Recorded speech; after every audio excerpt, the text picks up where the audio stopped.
पटना से बड़ी खबर है, जहां के पाठक के समर्थन में मुख्य सचिव आ गए हैं। मुख्य सचिव आमिर सुबहानी का पत्र सामने आया है। सभी डीएम को पत्र लिखकर निर्देश दिया गया है। शिक्षक बहाली में प्रमाण पत्रों के सत्यापन को लेकर आदेश दिया गया है। सत्यापन कार्य से शिक्षा विभाग के अधिकारियों और कर्मियों को अलग रखने का आदेश दिया गया है। कहा गया है कि प्रमाण पत्र का सत्यापन और ओएमआर शीट स्कैनिंग से अलग रखें।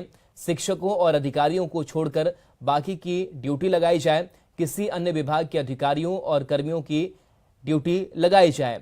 कल ही के पाठक ने बीपीएससी अध्यक्ष अतुल प्रसाद पर नाराजगी जताई थी। पत्र लिखकर शिक्षकों को अलग रखने की मांग की थी।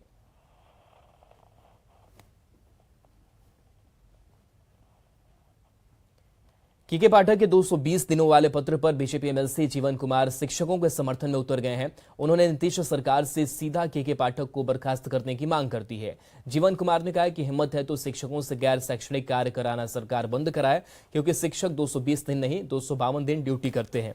के पाठक की मनमानी अब बीजेपी बर्दाश्त नहीं करेगी, क्योंकि के पाठक ने कुलाधिपति का भी अपमान किया है। बीजेपी एमएलसी जीवन कुमार से बात की संवाददाता रजनीश कुमार ने।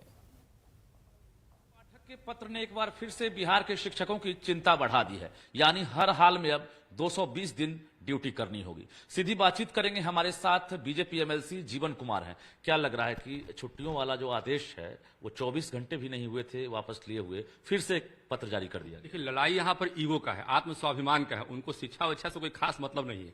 अभी देखा कि हिंदुओं को छुट्टी को रद्द किया गया।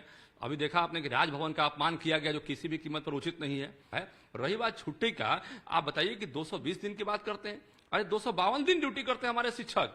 आप जितना भी पर्व त्योहार है उसमें उनसे कई प्रकार की छुट्टी लेते हैं।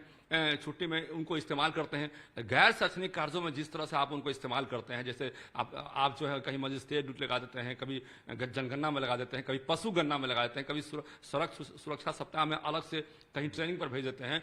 क्या मांग कर रहे हैं? हम चाहते हैं कि सरकार जो है, और खासकर के पाठक जो है, शिक्षकों को अपमानित करना बंद करे, और राजभवन को जो है, राजभवन का जिस तरह से अपमान करने पर तुले हुए हैं, उनको मालूम होना चाहिए कि ये शिक्षा विभाग को कहीं से भी किसी तरह का कोई अधिकार नहीं है उनके ऑटोनॉमी पर हमला करने का।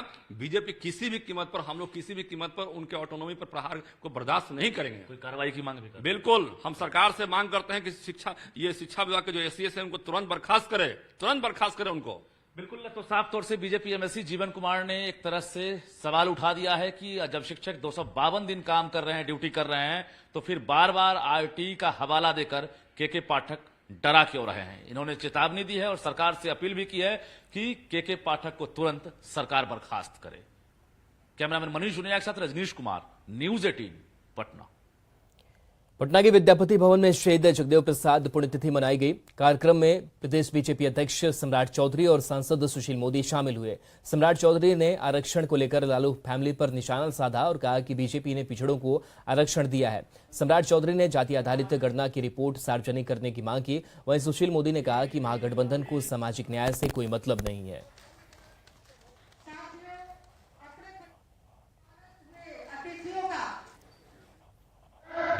लालू और नीतीश, कोई तीसरा व्यक्ति नहीं है साथी। 100 में 90 शोषित है, 90 भाग हमारा है, लेकिन अब तो सिर्फ 2 ही शोषक बचे हैं। एक का नाम है लालू प्रसाद, दूसरे का नाम है नीतीश कुमार। कोई तीसरा शोषक नहीं। और आदरणीय सुशील जी अभी बोल रहे थे, बिहार में जब आरक्षण आई तब तक भाजपा का सहयोग। जब हम लोग सरकार में आए, बिहार में जब एनडीए की सरकार बनी, तो पहली बार अति पिछड़ों को 20% का आरक्षण एनडीए की सरकार ने देने का काम। दलितों को एकल पदों पर आरक्षण हम लोग की सरकार ने देने का काम किया। इससे मित्रों, और अभी भी पंचायत के अंदर तो केवल 37% आरक्षण है, अभी भी 13% आरक्षण बाकी है। और यहाँ बैठे बहनों और भाई, आपको बता दें, पूरे देश में एक ही पार्टी है, राष्ट्रीय जनता दल, जिसने ऊंची जाति के 10% आरक्षण के विरोध में मतदान करने का काम किया। नागपुर में संघ प्रमुख मोहन भागवत ने बड़ा बयान दिया है। नागपुर में उन्होंने कहा कि आरएसएस की ये परंपरा रही है कि जहां पर देश के सम्मान का प्रश्न है, वहां पर संघ प्राण देने के लिए सबसे आगे रहता है। परंतु वो फहराए नहीं फहराए, जहां जहां इस ध्वज के सम्मान का प्रसंग आता है, हमारा स्वयंसेवक अपने प्राण भी देने के लिए अग्र पंक्ति में रहा है और रहते रहेगा, ये पक्की बात है। क्योंकि वो भारत की सार्वभौम संप्रभु प्रभुसत्ता का प्रतीक है।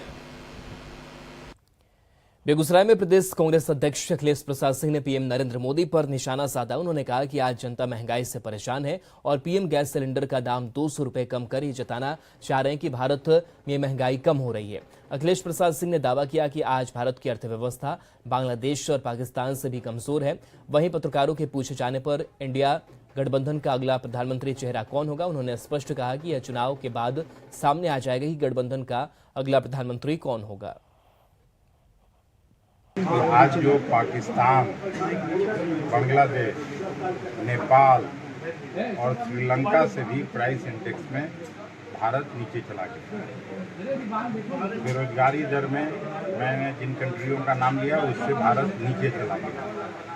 तो प्रधानमंत्री जी कितनी भी बात करें, जिस तरह की कमर तोड़ महंगाई है, आज गरीबों के थाल से दाल और सब्जी गायब है। उनको कहाँ पता चलता है कि गरीबी क्या होती है और बच्चे किस तरह से दर दर ठोकर खा रहे हैं। और देखिए बड़ी खबर है, बिहार में दूसरे फेज की शिक्षक बहाली की तैयारी शुरू हो चुकी है। के पाठक ने सभी